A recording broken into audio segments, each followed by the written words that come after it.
Hello students, गणित के online class में आपका स्वागत है। पिछले 3 वीडियो में स्टूडेंट्स हम लोगों ने लेसन 1 के समुच्चय में डेफिनेशन देखा, उनके सबसेट देखे, प्रॉपर सबसेट देखे, उनके गुणधर्म यानी कि संक्रियाएं भी देखी। स्टूडेंट्स, संक्रियाएं जैसे कि हम संख्याओं पर संक्रियाएं जोड़ घटाना गुणा भाग करते हैं, वैसे ही समुच्चयों की संक्रियाएं संघ, सर्वनिष्ठ, अंतर और पूरक होते हैं। इस प्रकार स्टूडेंट्स, आज की कड़ी में हम लोग समुच्चय के चौथे भाग में देखेंगे कि सम्मित अंतर क्या है। स्टूडेंट्स, सिमेट्रिक डिफरेंस क्या होता है? अगर आपके पास कोई दो समुच्चय स्टूडेंट्स ए और बी हो तो उन तत्वों से बना समुच्चय जो a minus B union b minus A के सदस्य हों। स्टूडेंट्स, एक बार फिर से समझे, a माइनस बी यानी a में हो बट b में ना हो, और b में हो बट a में ना हो, इन दोनों का सम्मिलन समुच्चय यानी कि संघ समुच्चय ही इन दोनों समुच्चयों का स्टूडेंट्स सिमेट्रिक डिफरेंस कहलाता है। इसे हम डेल्टा या इन प्रतीकों के द्वारा व्यक्त करते हैं। स्टूडेंट्स, अर्थात इसका मतलब हुआ कि A symmetric difference B is equal to क्या होगा, ए माइनस बी और बी माइनस ए का यूनियन। एक बार हम लोग फिर से समझ लें इसको, मुझे लगता है बेन आरेख से ज़्यादा स्पष्ट हो जाएगा आपको। अगर ये यूनिवर्सल सेट हो, ए और बी कोई दो जॉइंट सेट हो, प्रायः स्टूडेंट्स हम लोग जॉइंट सेट की बात करते हैं, अभी हम डिसजॉइंट सेट भी मानकर देख लेंगे। ए माइनस बी को हम लोगों ने छायांकित कर दिया। ये जो छायांकित हिस्सा है स्टूडेंट्स वो क्या है, ए माइनस बी, जो ए में है बट बी में नहीं है। और ये वाला हिस्सा स्टूडेंट्स जो मैंने छायांकित कर दिया ये है b माइनस ए, और इन दोनों को मिला दीजिए तो ये बनता है, और इसी को हम कहते हैं a और b का सिमेट्रिक डिफरेंस। स्टूडेंट्स, आपने समझ लिया होगा कि उभयनिष्ठ हिस्सा छोड़कर बाकी सब, मतलब कि अगर हम चाहें तो इसे a यूनियन b में से a इंटरसेक्शन b को छोड़ दें। समझ गए आप? ए सिमेट्रिक डिफरेंस का एक दूसरा रूप ये भी देखने को मिला कि ए और बी के यूनियन में से स्टूडेंट्स हम ए और बी का उभयनिष्ठ हिस्सा छोड़ देते हैं। ये क्या कहलाता है, ए और बी का सिमेट्रिक डिफरेंस कहलाता है, जिसे हम इस प्रतीक से भी व्यक्त करते हैं। अर्थात ये और ये तीनों एक ही चीज होगा। स्टूडेंट्स, मुझे लगता है आपने समझ लिया होगा। इसका हम कुछ आंकिक उदाहरण ले लें। आंकिक उदाहरण से मेरा अभिप्राय यह है कि अगर हम समुच्चय ए में कोई 1 2 3 तत्व इस प्रकार ले लें, और बी में भी हम कुछ 2 3 5 6, मैंने समुच्चय ए और बी कुछ इस प्रकार ले लिया। अब स्टूडेंट्स, अगर हम ए माइनस बी की बात करें तो ऐसे तत्वों से बना समुच्चय जो तत्व ए में तो हो बट बी में ना हो। कौन सा है? एक है। एक ए में तो है बट बी में नहीं है। और स्टूडेंट्स, अगर हम बी माइनस ए की बात करें तो जो बी में हो बट ए में ना हो मिलेगा आपको 5 और 6, और इन दोनों का सम्मिलन समुच्चय स्टूडेंट्स क्या मिलेगा, 1 5 6, और इसी को हम कह देंगे ए सिमेट्रिक डिफरेंस बी, ए और बी का सम्मित अंतर। यानी कुल मिलाकर स्टूडेंट्स, अगर हम दोनों का यूनियन निकालते तो यूनियन में स्टूडेंट्स आता 1 2 3 5 एंड 6, और अभी हमने आपको कहा था कि जो कॉमन हिस्सा होगा उसको हटा दीजिएगा, 2 3 यहाँ से हटा दीजिए। स्टूडेंट्स, आप देखिए क्या मिला आपको, 1 5 6, यहाँ क्या मिला था 1 5 6। इसका मतलब है कि अगर कोई दो समुच्चय दिया हो तो बड़ी सरलता से आप ए और बी का सममित अंतर यानी कि ए और बी का सिमेट्रिक डिफरेंस निकाल सकते हैं। स्टूडेंट्स अगर हम इसे वेन चित्र द्वारा समझें तो आपको अभी अभी मैंने बताया था कि जो a माइनस बी का हिस्सा हो उसे आप कलर कर दो और b माइनस ए का कलर कर दो और दोनों का यूनियन ले लीजिए, ये हो गया सिमेट्रिक डिफरेंस का फिगर। लेकिन अगर आपसे कहा जाए a और b डिसजॉइंट सेट है स्टूडेंट्स, a यहाँ है b यहाँ है, डिसजॉइंट सेट मैंने कहा था जिनमें कोई तत्व उभयनिष्ठ न हो। अब a माइनस बी अगर आप सेट करोगे स्टूडेंट तो मिलेगा ये, और b माइनस ए सेट करोगे तो आपको मिलेगा ये। आपने देखा a और b का कोई हिस्सा उभयनिष्ठ पहले ही नहीं था, सो ऐसी दशा में a यूनियन b ही क्या हो गया students, a symmetric difference b हो गया। क्यों? ये a माइनस बी है, ये b माइनस ए है, दोनों का यूनियन जो होगा इत्तेफाक से वो a यूनियन b के बराबर हो गया। लेकिन ये सभी दशाओं में संभव नहीं है, क्योंकि इन दोनों का उभयनिष्ठ हिस्सा स्टूडेंट्स कुछ नहीं था, अर्थात a union b he a और b का सिमेट्रिक डिफरेंस हो गया। स्टूडेंट्स इस पर भी आपको कुछ प्रश्न करने होंगे। अब हम लोग इस पर आधारित कुछ और प्रश्न देखेंगे। कल हम लोगों ने बहुत कुछ पिछले वीडियो में देखा था, समुच्चय पर आधारित बहुत सारे गुणधर्म देखे थे, सम्मित अंतर रह गया था, वो भी मैंने बता दिया आपको। कुछ घात समुच्चय पर कुछ अच्छे प्रश्न आज आपको दिखाया जाएगा। घात समुच्चय यानी पावर सेट। अगर समुच्चय a और b दो समुच्चय हो तो आप समझ रहे हो pa और pb स्टूडेंट्स क्या कहलाता है, a और b का घात समुच्चय कहलाता है। और अगर आपसे कहा जाए प्रूव करिए pa intersection pb is equal to pa intersection b। Students ये बोर्ड परीक्षाओं में कई बार पूछा जा चुका है, आपको एक बार इसको ठीक से समझ लेना चाहिए। ऐसे ही एक क्वेश्चन और है students, pa union pb is subset of pa union b। इन दोनों में से दोनों ही आसान है, कोई एक हम देख लेते हैं। आप एक प्रयास करिएगा, नहीं आएगा तो आप मैसेज करिएगा, हम आपको इसका सलूशन भी प्रोवाइड करा देंगे स्टूडेंट्स। आइए देखा जाए, अगर ये एक समुच्चय है और ये दूसरा समुच्चय, इन दोनों को बराबर प्रूव करना होता है तो हम लोग क्या करते हैं स्टूडेंट्स, इसको इसका सबसेट दिखा देते हैं और इसको इसका सबसेट। मुझे लगता है कल और पिछले परसों के वीडियो में आपने देखा होगा और समझे भी होंगे पिछले दो वीडियो में। आइए देखा जाए। अब एक केस यहाँ स्टूडेंट्स और है, पीए क्या है, पावर सेट है, और पावर सेट का प्रत्येक तत्व स्वयं एक समुच्चय होता है। तो अभी हम यक्स को, स्मॉल यक्स को इसका तत्व नहीं मान सकते। इसका मतलब ये है हमें कोई समुच्चय, यानी अगर कैपिटल यक्स कह दें, कैपिटल यक्स एक समुच्चय है जो इसका कोई तत्व है, P A intersection P B का तत्व है स्टूडेंट्स। इसका अर्थ आप समझ गए होंगे कि कैपिटल यक्स जो होगा वो तत्व पी ए का भी होगा, इंटरसेक्शन का मतलब था, और कैपिटल यक्स तत्व होगा पी बी का भी। ठीक है स्टूडेंट्स, जो इंटरसेक्शन में होता है वो इसमें भी होता है और इसमें भी होता है। और बात करते हैं, अगर ये इसमें एलिमेंट है, अगर कैपिटल यक्स पी ए का तत्व है तो इसका मतलब यक्स इज सबसेट ऑफ ए। इसके बारे में भी आपको पिछले वीडियो में बहुत विधिवत समझाने का मैंने प्रयास किया था। इसी प्रकार कैपिटल यक्स जो होगा वो सबसेट होगा बी का। ठीक, अब देखो स्टूडेंट्स, अगर यक्स इसका भी सबसेट है और यक्स इसका भी सबसेट है तो पक्का है यक्स ए और बी के इंटरसेक्शन का सबसेट होगा। और अगर ऐसा है तो हम बड़े आराम से कह सकते हैं यक्स तत्व होगा किसका, पी ए इंटरसेक्शन बी का।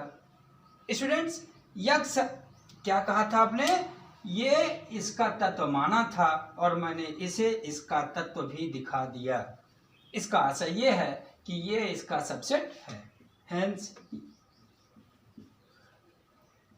P A intersection P B is subset of P A intersection B.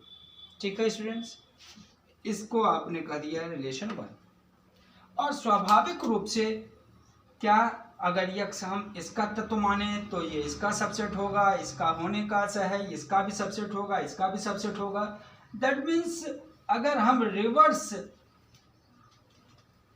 प्रक्रिया अपनाएं तो आप देखो यहां से चलकर हम यहां तक पहुंच गए, अर्थात जो जो इसका तत्व है वो सब इसका तत्व है। इसका मतलब हुआ students P A intersection B भी P A intersection P B का सबसेट होगा। और आप पहले से भी कई बार ऐसे प्रश्न कर चुके हो कि अगर ये इसका सबसेट ये इसका सबसेट तो ये दोनों आपस में बराबर होंगे। स्टूडेंट्स ये प्रश्न भी आपने समझ लिया होगा।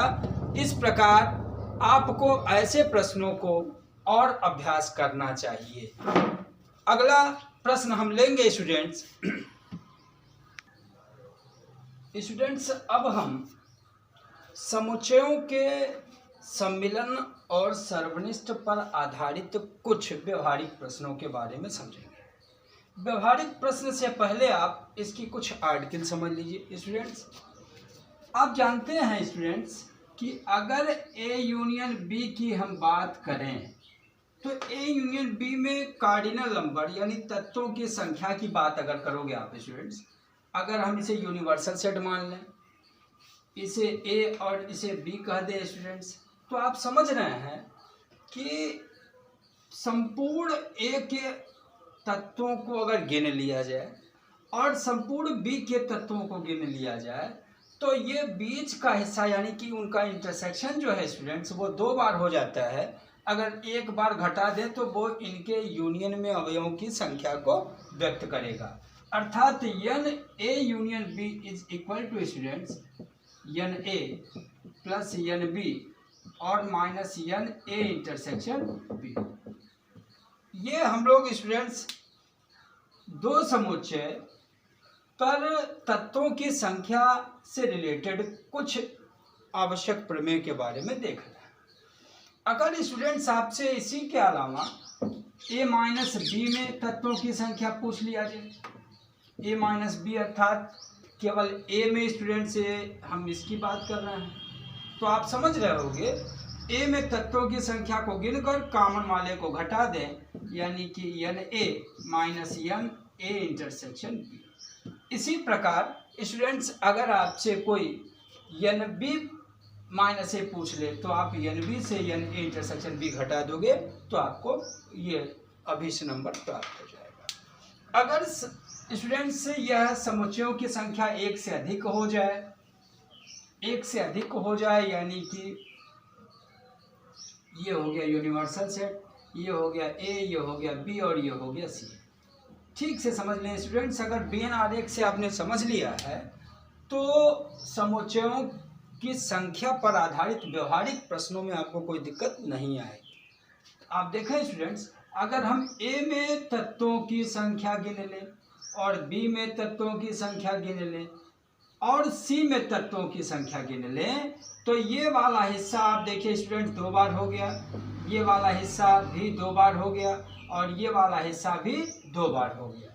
यानी अगर हम यन ए में यन बी और यन सी को जोड़ दें स्टूडेंट्स और जो 2 बार हो गया उसको घटा दें, यानी कि n A intersection B, n B intersection C और यन सी इंटरसेक्शन ए या ए इंटरसेक्शन सी। आप जानते हैं स्टूडेंट्स पिछले वीडियो में मैंने कहा था A intersection C he C intersection A होगा, परंतु एक समस्या यहाँ क्या आ गई स्टूडेंट्स, ये वाला हिस्सा आपने 3 बार घटा दिया तो आपको 1 बार जोड़ना पड़ेगा। अगर आपने ए बी और सी का इंटरसेक्शन के तत्वों को 1 बार जोड़ दिया तो स्टूडेंट्स ये मिलेगा आपको n A union B union C, यानी कि ए बी और सी के सम्मिलन समुच्चय में अवयवों की कुल संख्या। स्टूडेंट्स ऐसे ही पिछले प्रश्न की भांति हम ए माइनस बी यूनियन सी, ए माइनस बी, ए माइनस सी आदि भी परिकलित कर सकते हैं। आपने देखा होगा स्टूडेंट्स, मैंने एक बहुत ही बेहतर एग्जाम्पल ले रखा है, बहुत ही अच्छा प्रश्न है ये, प्रायः ये बोर्ड परीक्षाओं में पूछा जाता है, इसके बारे में भी हम समझने का प्रयास करेंगे।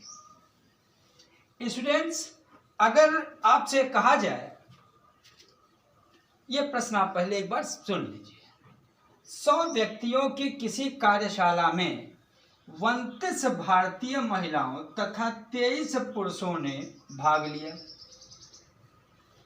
इन भारतीयों में 4 डॉक्टर हैं तथा 24 या तो पुरुष हैं और या तो डॉक्टर हैं। गोष्ठी में कोई विदेशी डॉक्टर नहीं है। बताइए कि कितनी महिला डॉक्टर भाग ले रही हैं। बहुत ही बेहतर प्रश्न है। इस तरह के और प्रश्न आपको हम दिखाएंगे स्टूडेंट्स, पहले आप इसको समझ लीजिए। यानी समुच्चय में अवयवों की संख्या पर आधारित व्यवहारिक प्रश्न। आइए सबसे पहले हम समझने का प्रयास करते हैं स्टूडेंट्स। ये हो गया सभी व्यक्तियों का समुच्चय, यूनिवर्सल सेट, और इसको मैंने कह दिया आई मीन्स आई को हम मान रहे हैं सेट ऑफ इंडियन पीपुल, भारतीय लोगों का समुच्चय। और इसमें हमने ले लिया स्टूडेंट्स यम, बहुत छोटा हो जा रहा है, इसको और थोड़ा बड़ा बना दें।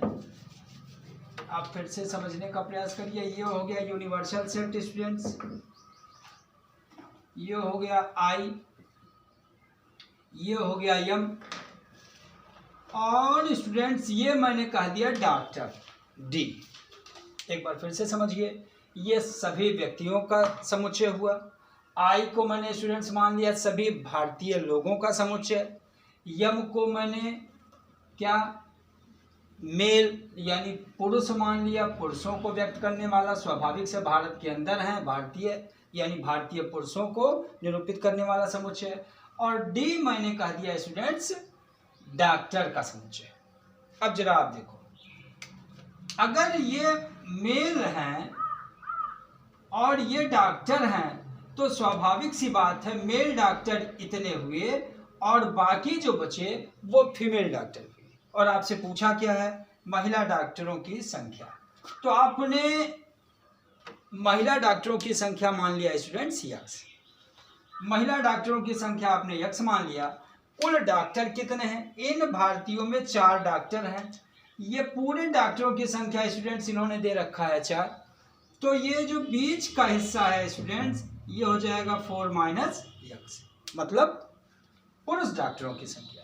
कुल डॉक्टर या तो मेल होंगे या तो फीमेल होंगी। फीमेल डॉक्टरों की संख्या को मैंने यक्स मान लिया, तो मेल डॉक्टरों की संख्या स्टूडेंट्स कितनी हो गई? 4 माइनस यक्स। अब स्टूडेंट्स हम बात करते हैं इसमें आगे। प्रश्न देखिए स्टूडेंट्स, 29 भारतीय महिलाएं, 29 भारतीय महिलाओं के बारे में, भारतीय महिलाएं तथा 23 पुरुषों ने भाग लिया। अब स्टूडेंट्स हम बात करेंगे इसकी। अगर हम बात करें 24 या तो पुरुष हैं या तो डॉक्टर, या तो डी में आते हैं या तो यम में आते हैं, या तो डी में आते हैं या तो यम में आते हैं। तो ये पूरा 24 था स्टूडेंट्स, ये पूरी संख्या 24 है। इसमें से स्टूडेंट्स अगर हम ये वाला हिस्सा घटा दें तो आपको क्या प्राप्त होगा ये आप एक बार समझें। क्या कहा एक बार फिर से देखा जाए, 23 पुरुषों ने भाग लिया, 23 पुरुषों ने भाग लिया, 23 पुरुष है। ये देखिए ये पूरी संख्या कितनी है स्टूडेंट्स? 23 है, 24 नहीं 23 है। पुरुष कितने हैं? 23 है। यानी 23 में से स्टूडेंट्स अगर मैंने ये मेल डॉक्टर के नंबर को घटा दिया, यानी कि 4 माइनस यक्स को अगर मैंने माइनस कर दिया, तो आप देखो 23 माइनस 4 प्लस यक्स यानी कि 19 प्लस यक्स आ गया। ये कितने हो गए स्टूडेंट्स? 19 plus x. ये क्या है? ये ऐसे पुरुष जो डॉक्टर नहीं है। अब आइए हम बात करते हैं, 24 या तो पुरुष हैं या तो डॉक्टर हैं, या तो पुरुष हैं या तो डॉक्टर हैं, यानी यक्स प्लस 4 माइनस यक्स और प्लस 19 प्लस यक्स मिलाकर कुल स्टूडेंट्स कितने हैं? 24। यानी अगर ये समझ में आ गया स्टूडेंट्स, अब आइए हम और आगे बात करें। या तो डॉक्टर या तो पुरुष, कुल कितने हैं? 24 हैं। ये माइनस एक्स प्लस एक्स से कट गया स्टूडेंट्स, ये हो गया और 19 4 23, यक्स में से क्या रहा 24 में से आपने 23 घटा दिया तो आपको मिला, यानी महिला डॉक्टरों की संख्या स्टूडेंट्स कितनी आ गई, 1 आ गई। एक बार फिर से दिखा दें स्टूडेंट्स, कंप्लीट यू में 100 लोग हैं और 29 इंडियन पीपुल हैं। देखिए इसका भी बहुत रोल नहीं आया इसमें, कहीं इस्तेमाल नहीं हुआ, तथा 23 पुरुषों ने भाग लिया। इसमें देखिए सभी भारतीय हैं, ये पुरुषों की संख्या है और ये डॉक्टर है, महिलाएं स्वाभाविक सी बात है, महिलाएं होंगी और बच्चे होंगे इसमें। तो आपसे पूछा था कि महिला डॉक्टर कितनी इसमें भाग ले रही, तो मैंने माना ओनली फीमेल डॉक्टर्स की जो संख्या थी वो यक्स मैंने मान लिया।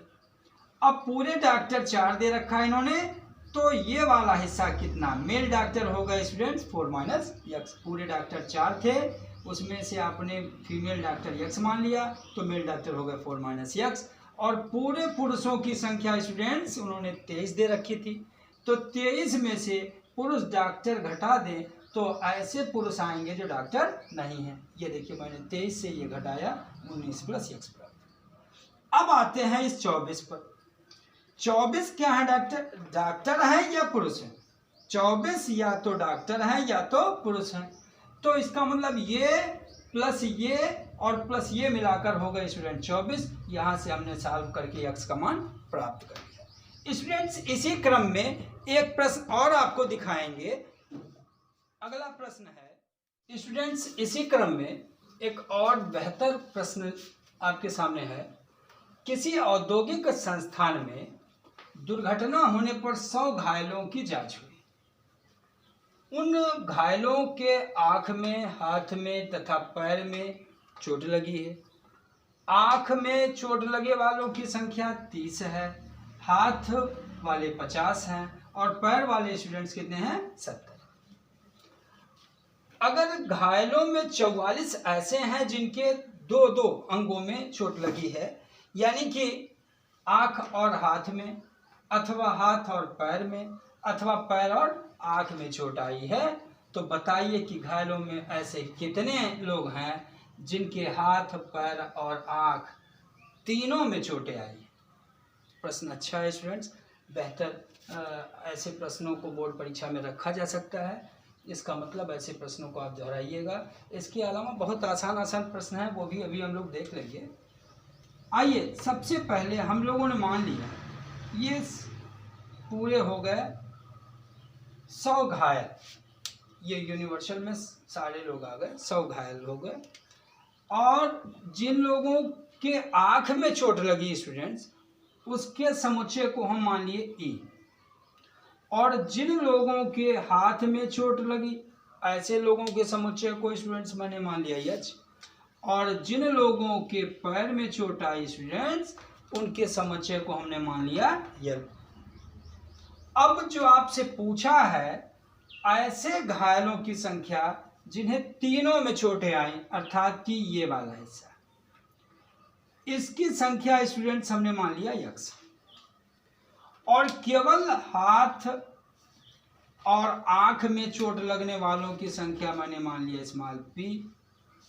इसी प्रकार हाथ और पैर वालों को केवल मान लिया क्यू, और आंख और पैर में चोट लगने वालों की संख्या को आर कर। स्टूडेंट्स इन्होंने कहा है P plus Q plus R की वैल्यू कहा है कितना स्टूडेंट्स, इन्होंने 44 दे रखा है।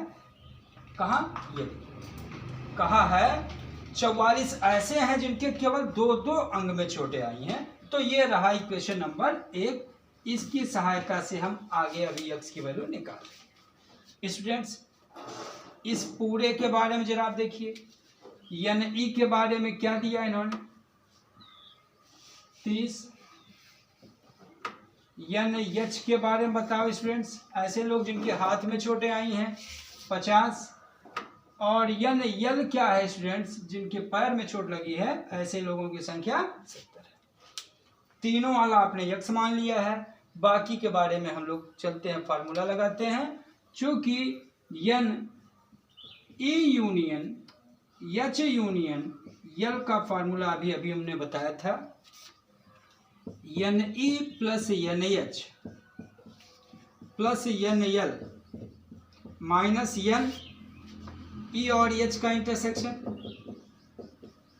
माइनस एन एच और एल का इंटरसेक्शन माइनस एन ई और एल का इंटरसेक्शन और plus n E intersection H intersection L. आइए इस पर चर्चा करें स्टूडेंट्स।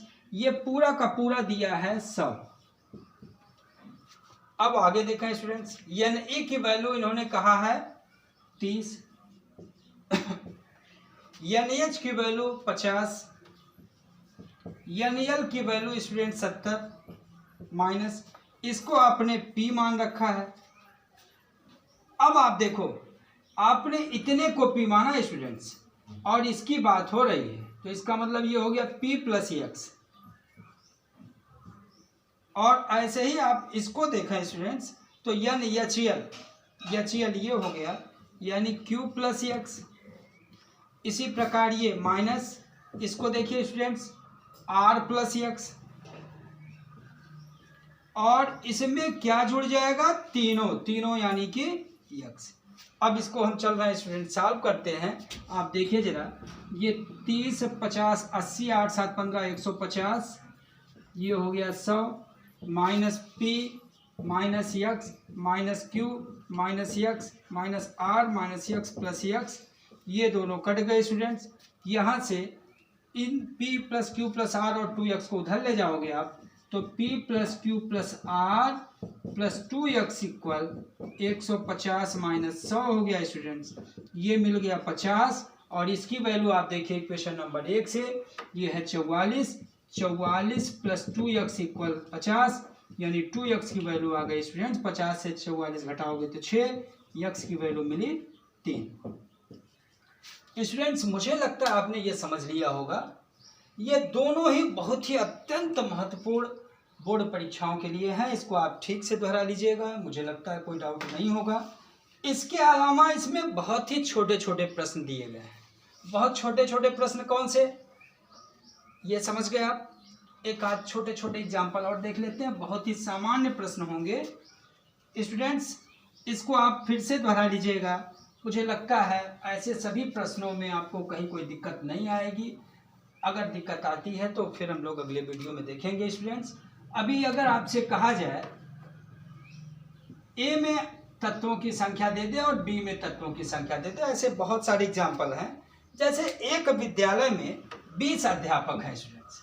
अगर कहा जाए एक विद्यालय में 20 अध्यापक हैं, अब उसमें जो फिजिक्स या मैथ पढ़ाने वाले हैं, जो गणित या भौतिक पढ़ाते हैं, इनमें से 12 ऐसे हैं जो गणित पढ़ाते हैं और 4 ऐसे हैं जो गणित और फिजिक्स दोनों पढ़ाते हैं। स्टूडेंट्स आपने समझ लिया होगा। इस पूरे में इन्होंने 12 कहा है और इसमें इन्होंने 4 कहा है, तो ये पूरे में 12 थे, इसमें 4 है, तो ये हो गए 8। और पूरे टीचर कितने हैं स्टूडेंट्स जो फिजिक्स या मैथ पढ़ाते हैं, 20, तो 8 4 12 और 8 20। अगर आपसे पूछा जाए स्टूडेंट्स केवल फिजिक्स पढ़ाने वाले, तो आप कहोगे 8, फिजिक्स पढ़ाने वाले तो 8 4 12, केवल मैथ पढ़ाने वाले 8। इस प्रकार प्रश्न बहुत सारे बनाए जा सकते हैं स्टूडेंट्स, और प्रश्न आप सरल करिएगा इसमें। अगर आपको कहीं कोई दिक्कत आती है स्टूडेंट्स, तो हम लोग इसके बारे में फिर चर्चा करेंगे। आपको समुच्चय से रिलेटेड जितने भी प्रश्न मिलेंगे वो आज आपको सॉल्व करने होंगे। अगर कहीं कोई दिक्कत आती है तो आप व्हाट्सएप के जरिए मैसेज करिएगा। हम लोग प्रयास करेंगे कि आपके सभी प्रश्नों का उत्तर आपको मिले।